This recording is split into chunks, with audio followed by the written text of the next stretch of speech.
Jaya Shri Krishna Chaitanya Prabhu Nityananda Shri Advaita Gadadha Sivasadi Bhaktavinda Hare Krishna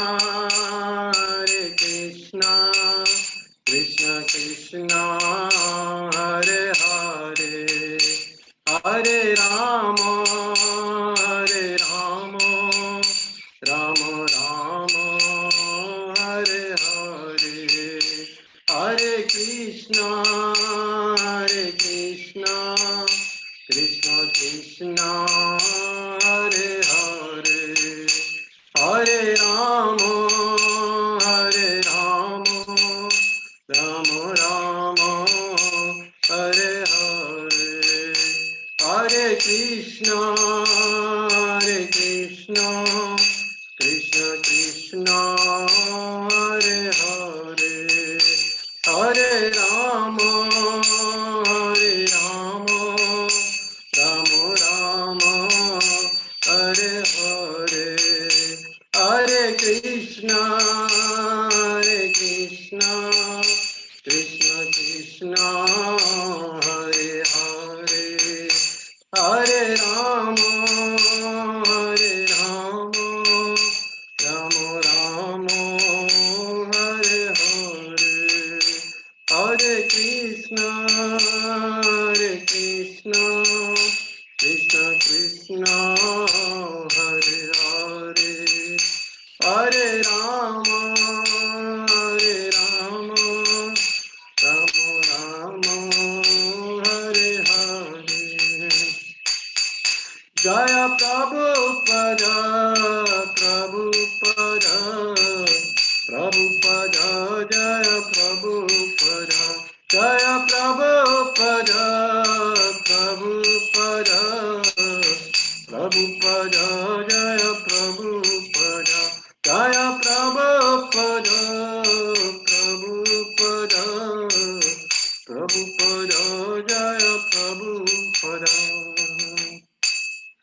Srila Prabhupada ki Sargo Premanande Hari Hari Bol Hare Krishna.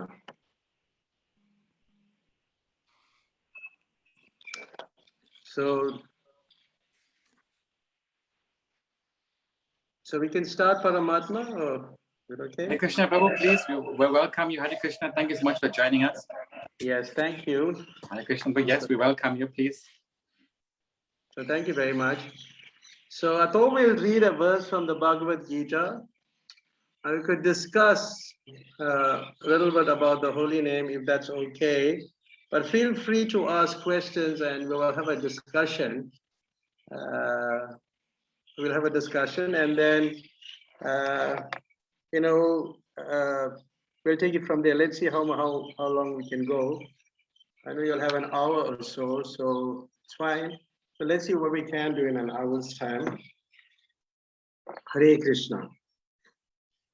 So I'm reading from the Bhagavad Gita,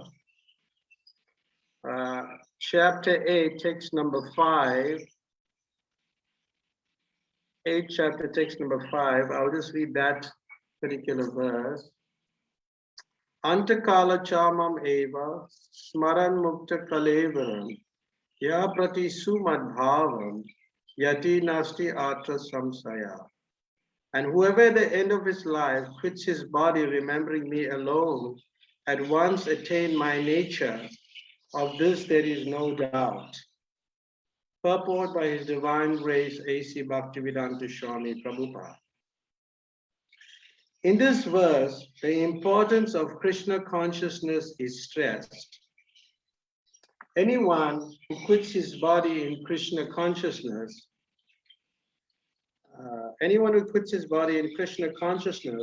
is at once transferred to the transcendental nature of the Supreme Lord.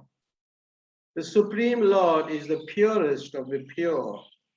Therefore, anyone who is constantly Krishna conscious is also the purest of the pure. The word smaran, remembering, is important. Remembrance of Krishna is not possible for the impure soul who has not practiced Krishna consciousness in devotional service. Therefore, one should practice Krishna consciousness from the very beginning of life. If one wants to achieve success at the end of his life, the process of remembering Krishna is essential.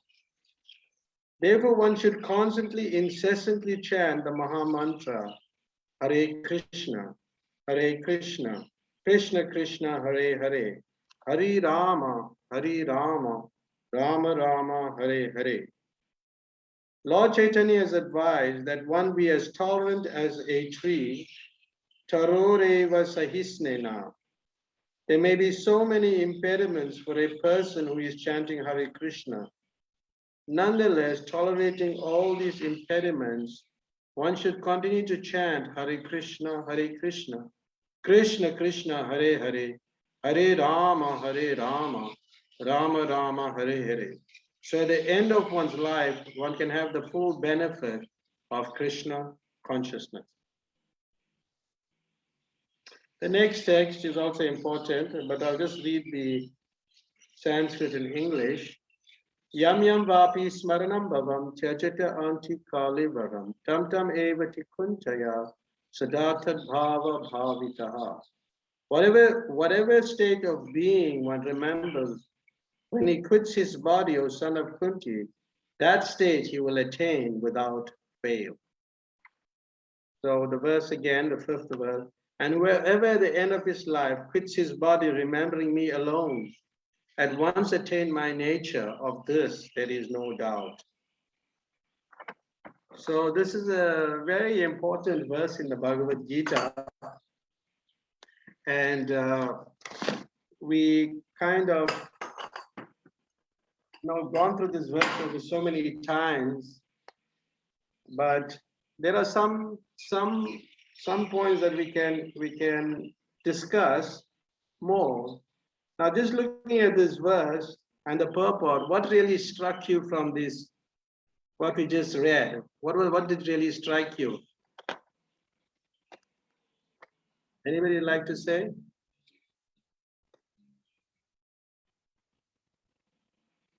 Oh, Advaita Haridas from India has joined us. Oh, okay. Okay. So he's talking about remembrance of Krishna is not possible for the impure soul who has not practiced Krishna consciousness in devotional service. So we may have heard this verse many times, and we may come to the conclusion that yes, that whoever chants the name of Krishna in the end of his life will just go back to Godhead. But it's not that simple. It's quite a task, and here he's talking about remembrance of Krishna. So remembrance of Krishna is advanced stages of God consciousness, where you can remember Krishna. Just like, we first hear the holy name, Shravanam, Kirtanam, Smaranam is like the third stage. Remembering Krishna, that's the third stage. And that in that stage, remembering the pastimes of Krishna is quite an advanced stage of Krishna consciousness. The way we understand this verse is like a person just remembers Krishna at the time of death, he goes back to Krishna. But it's not that all simple. So that's the first point to note from the purport. But the second point is that we should constantly and incessantly chant the holy name. So constant chanting is also in a very advanced stage. It's not that you can see that we may chant the holy name, but it's for a duration of time, and we may chant, we're waiting to finish our rounds. We're waiting to just finish our rounds, our 16 rounds, or whatever rounds prescribed for ourselves, whatever we're doing. But generally 16 rounds is good. but whatever rounds you're doing, however many you're doing, you are more interested in completing it. So there's no question of constantly and incessantly.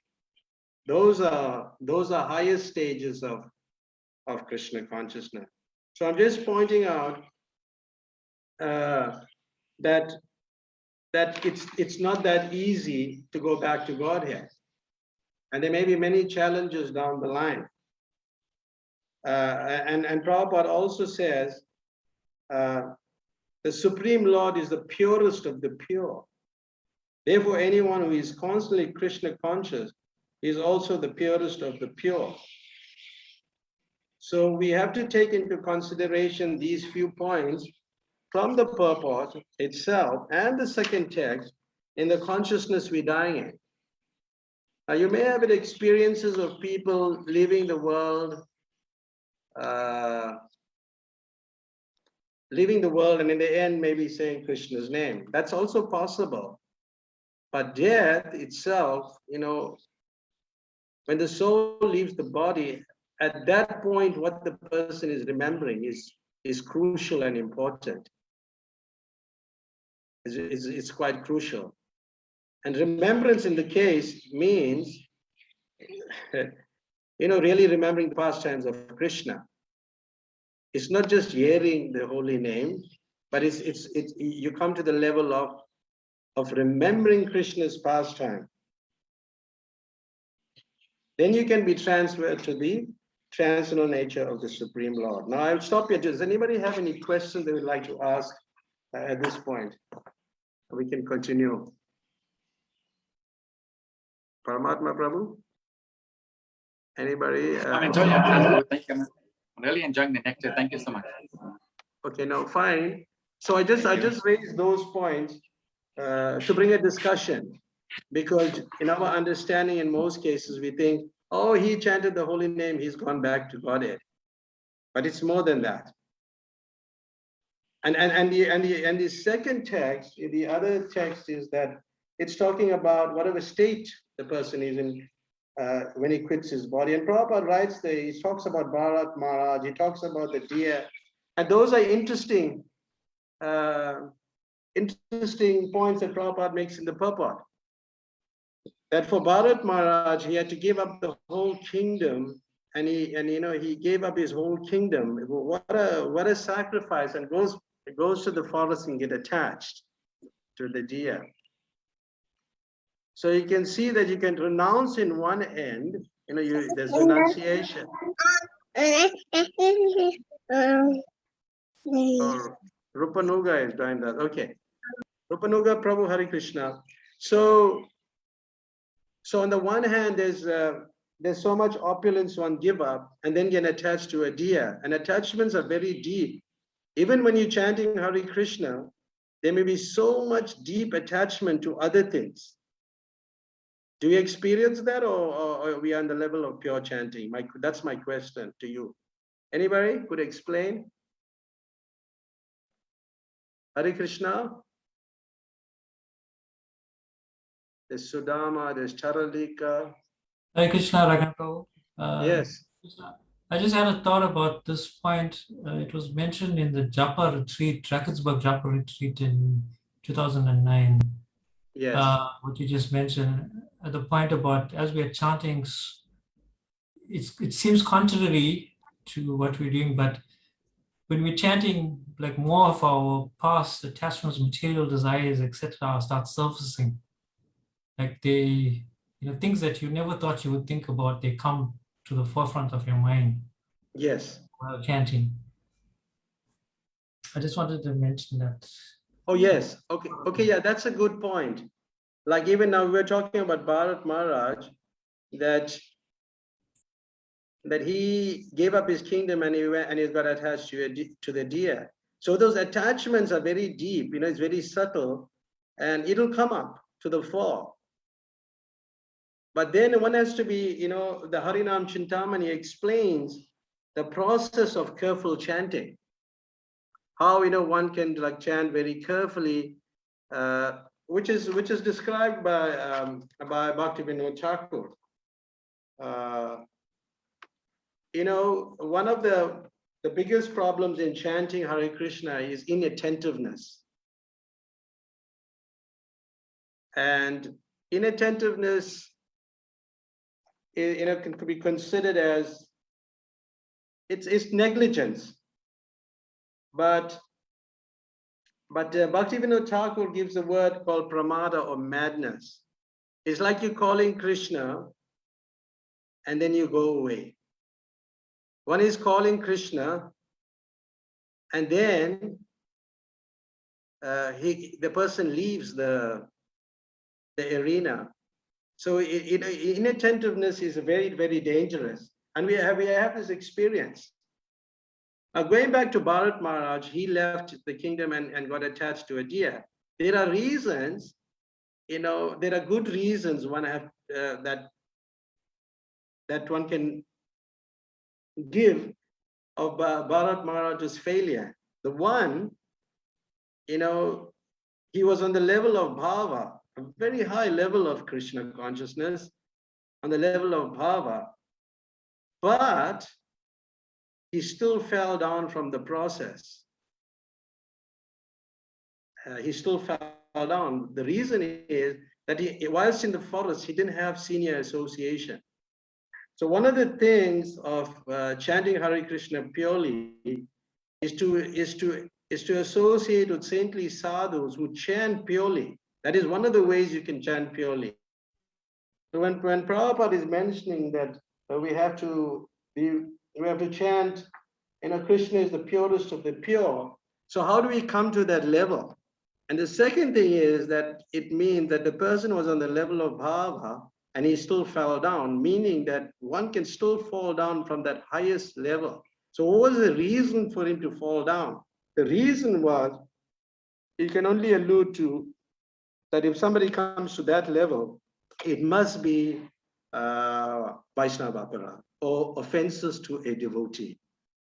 So we have to be conscious of that, that yes, we can all reach higher levels, but we can still fall down from the practice and come down. So remembering, that therefore it is important, and Bhaktivinoda Thakur gives a whole series of how to improve your chanting.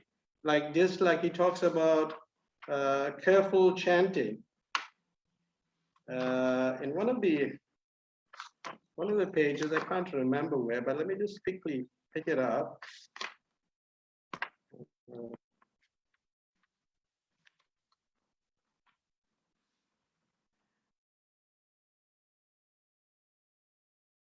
How you should chant the associate. I just want to read what Bhaktivinoda Thakur says. Yeah, the process of careful chanting. So there are a few points that, I'll just paraphrase it, that one must chant for an hour with saintly devotees in a secluded spot. You see, it's important to chant. The environment is also important. Where you chant, how you chant, and in the company of saintly people. That's one way. And the other way is, effective method is to sit in a closed room, which Bhaktivinoda Thakur himself did in Puri. So he would sit in a closed room and would chant the holy name because you're hearing yourself. And when you're hearing yourself, it's very purifying also. You can try it. You can sit in your vehicle and you close the windows and you chant. It's a little different. So that also has an effect. And the other method we could use is that if all else is failing, then we cover our head and then we chant with a cloth and we chant inside, a cloth over us, and then we be hearing the holy name. So in terms of distraction, it is really not possible to overcome it so easily. It's like, Bhaktivinoda Thakur explains that it's almost impossible, to overcome distraction or inattentiveness. But it's only possible by the grace of Krishna.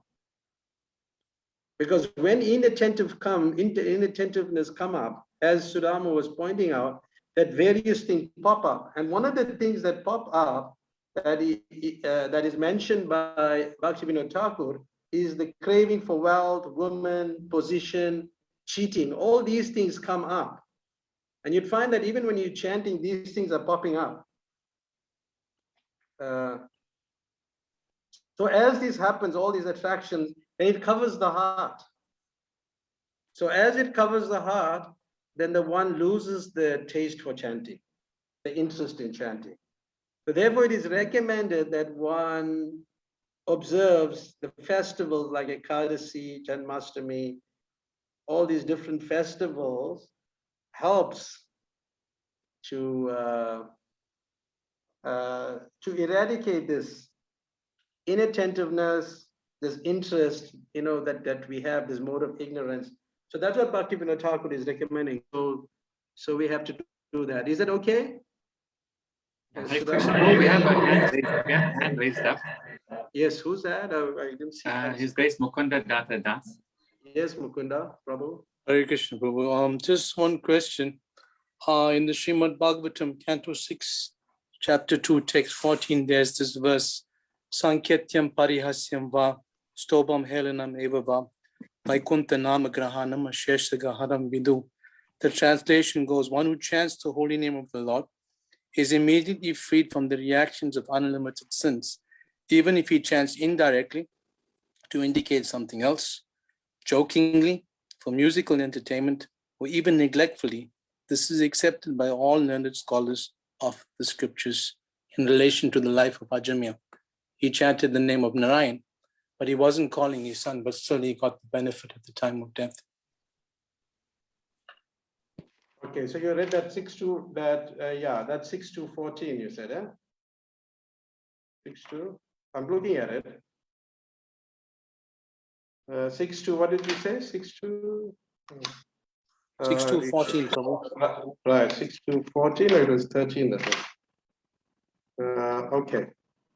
Immediately free from the, even if he chants indirectly, jokingly for musical and earning it. This is the acceptance by all the learned scholars of the scriptures. It's true.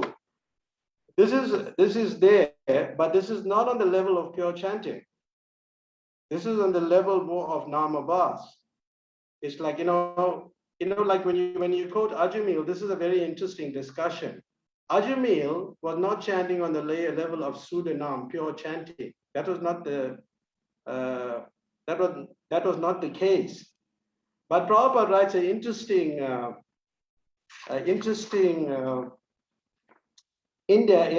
appendix to this, a supplementary note, quoting Vishwanath Chakravarti Thakur. And he says, when Ajamil named his son Narayan, all the sinful reactions, all the reaction of his sinful life were neutralized. So that's what happened when he named his son Narayan. And then he continued calling his son Narayan for thousands of times, calling him from time to time. So what happened? He was unconsciously advancing in Krishna consciousness. That's Ajamil is a very special case, but he didn't go back to Godhead on just by chanting the name of Narayan. It wasn't like that, and that's a fact. And then it says that he, then how was it that he was chanting the name, but he was still engaging in sinful activities? How was it possible? And Vishwanath Chakravarti Thakur, he responds to this. He gives his opinion that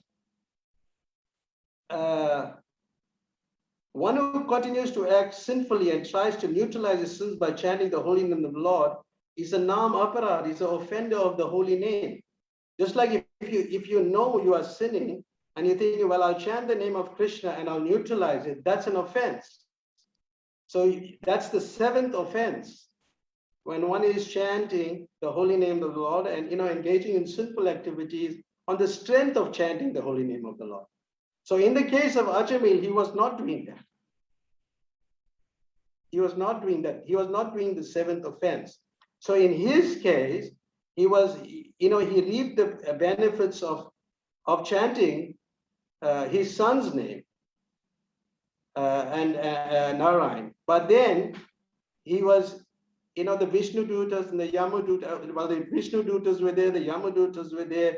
And then he was able to hear that discussion and become purified, and then he took birth in Hardwar, and then he practiced and went back to Godhead.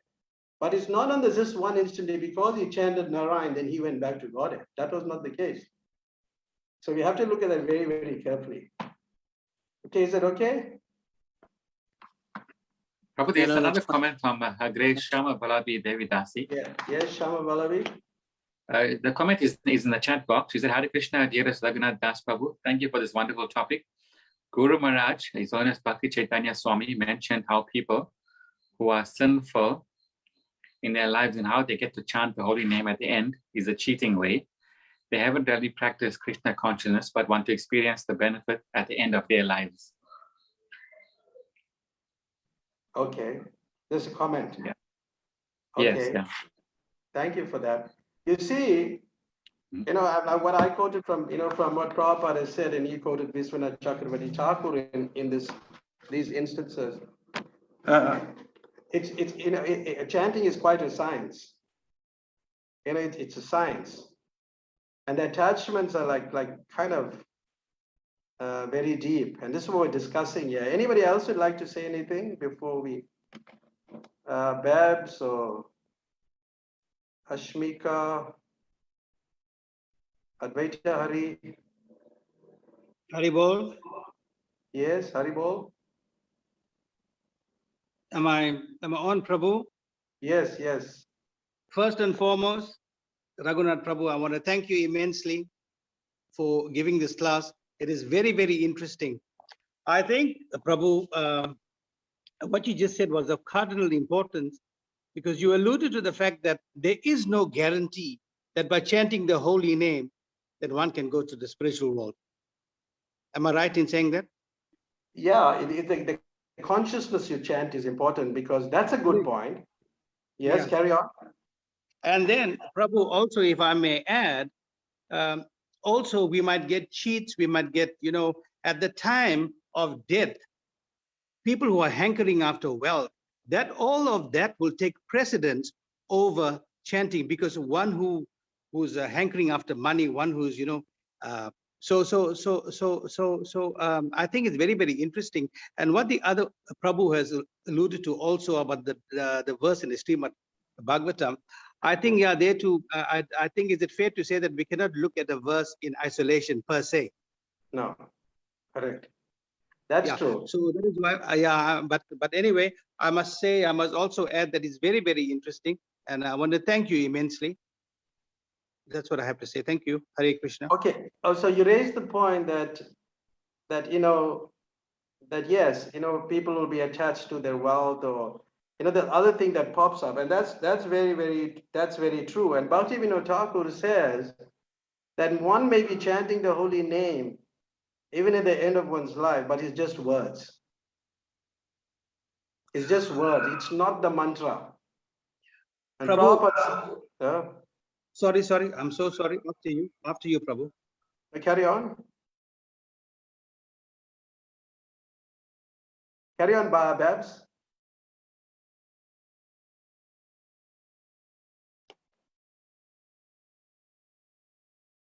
Okay, Bhaktivinoda Thakur says that one is chanting the holy name. It could just be words. Even if he's saying the Hare Krishna mantra, it's not the mantra. That is, So yes. So that you have to be very conscious of that. And Prabhupada speaks about it in his conversations, in his discussions, or in his lectures. It's there, where he says, people are chanting the holy name. It seems like they're chanting the holy name, but it's just words.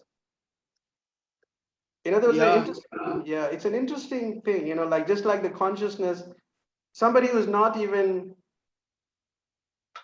there's different, anyway, there's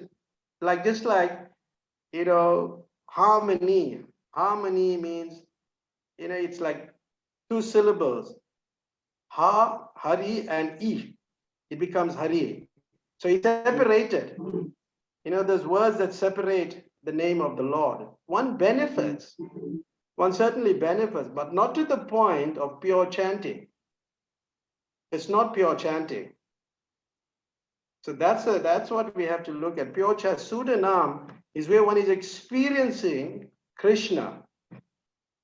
And that's a high stage. So we are talking about this level where we have to chant the holy names in its purest state, and we can get back to Krishna. That's what we're speaking about.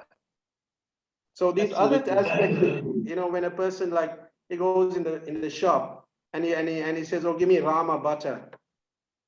So he's chanting. In one sense, he's chanting like chanting God's name, but it is not on the level of pure chanting.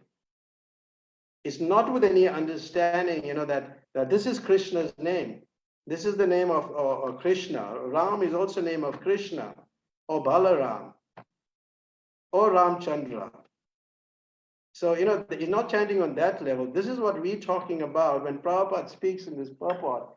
He said, remembrance of Krishna is not possible for the impure soul who has not practiced Krishna consciousness and devotional service. So it is quite, it can be quite a discussion, yeah. Any other comments or questions?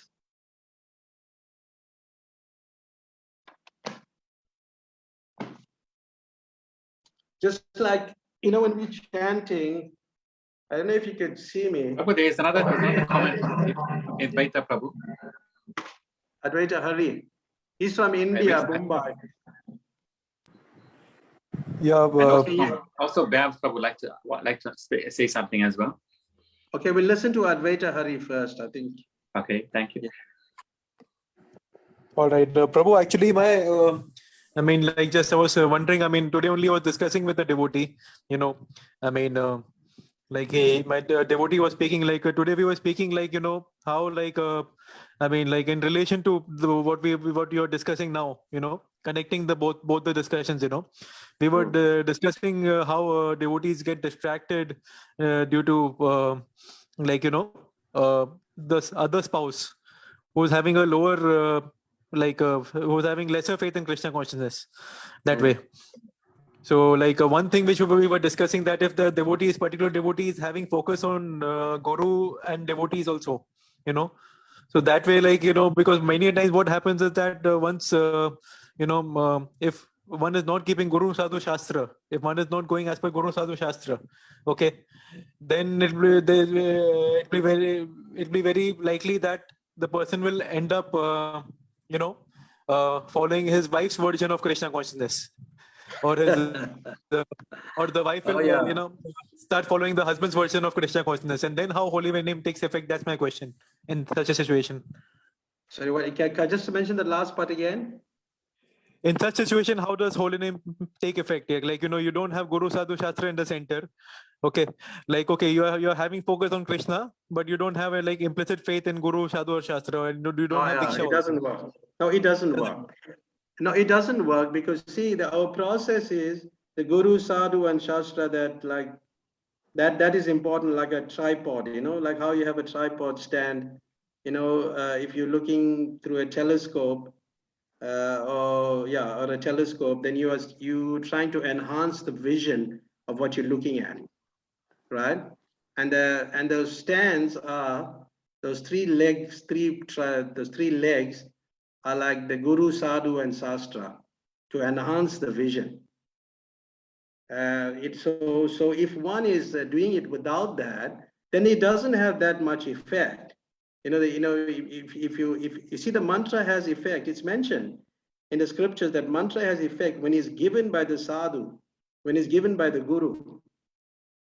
So it has that effect because it's covered with his bhav, with his emotions and his purity. When he's giving you the name to chant, then it has that effect. So if one hasn't got Guru, Sadhu, and Shastra, then he doesn't have a clear vision into the holy name. The holy name is Krishna, is Radha and Krishna, the cowherd boys, the cowherd girl. So we have to get that vision, and that vision is enhanced by the spiritual master. That makes sense, Advaita Hari Prabhu. It's just like, it said that, we have the Guru Parampara. You have to see if your wife's name is mentioned in the Parampara. Then maybe we could consider it. Is that okay? Yeah, yes, Prabhu. So if it's not there, so There's a comment actually from Shama Vallavi Mataji. It's difficult as Grahasthas, Prabhu. One's job and family life can become very consuming. And while chanting, one's mind tends to wander so much. The devotee is wanting. Oh, okay. That's a question for you, I guess. Okay. Okay, no, that's a good point. Yeah. Okay, Shama Balavi. I haven't seen in a while though, but I thought that she's making a point, but that's a question actually. yeah. Okay. So what's the question again? It's in the chat. Yeah. Okay, let's see.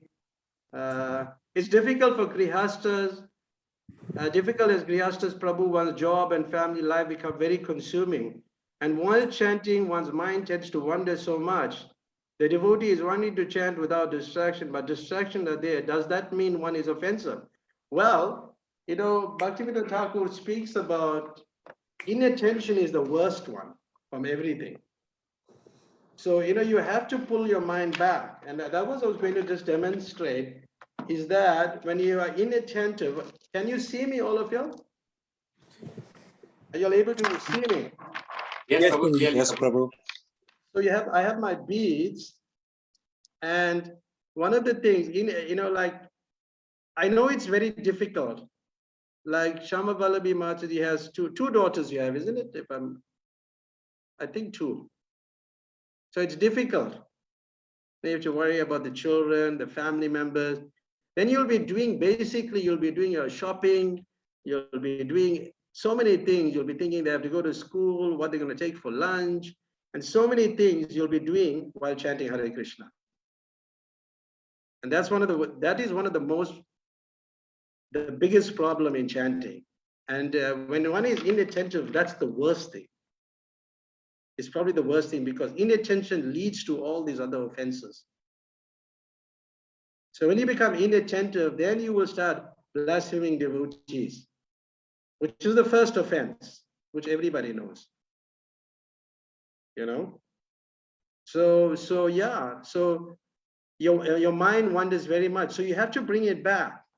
It's like Mother Yashoda chasing baby Krishna. Mother Yashoda is chasing baby Krishna, but she is endeavoring to catch Krishna.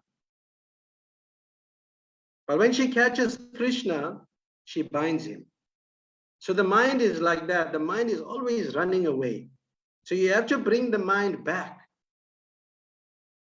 But the way you do it to bring the mind back is that, you can, it's a challenge. I'm sure it's a challenge to bring it back, because it's gone so far. It's gone into India, it's gone to Vrindavan, and it may be spiritual even, so many different things, but you have to bring it back. And that's done by proper hearing. And you do one mantra at a time. So as you hold your beads, the first bead, and one of you chant the Panchatattva mantra that helps you to overcome the offenses. Sri Krishna Chaitanya Prabhu Nityananda, Sri Advaita Gadadhara, Sivasari Gaur Bhakta Vrinda. And then on the first beat, when you chant Hare Krishna, Krishna Krishna, Hare Hare. So when you're doing that, you will move your finger, like I'm doing it now. Hare Krishna, Krishna Krishna, Hare Hare, Hare Rama. Then the second part comes, when the Hare Rama part comes, you hold it still. You don't move it. So the first half, you're moving the bead because you're engaging your senses. The second half is you're focusing, you're holding it still. So when you do that, as you move the beads and you chant like that, it takes a while. But when you get used to that practice, then your mind becomes more focused. And you bring the mind back. You keep hearing the mantra, one mantra at a time. You don't worry about the previous mantra, and you don't worry about the future mantra. You worry about the present mantra that you are chanting. Because once you think of when you're going to finish it, then you're not going to be attentive at all. Is it okay, Shama Vallabhi? Hare Krishna Prabhu, thank you. Yes, Okay. I try that. Thank you. You try that, yeah, try it like that. And then just keep doing like that. And just say one mantra at a time. Don't think of anything in the past.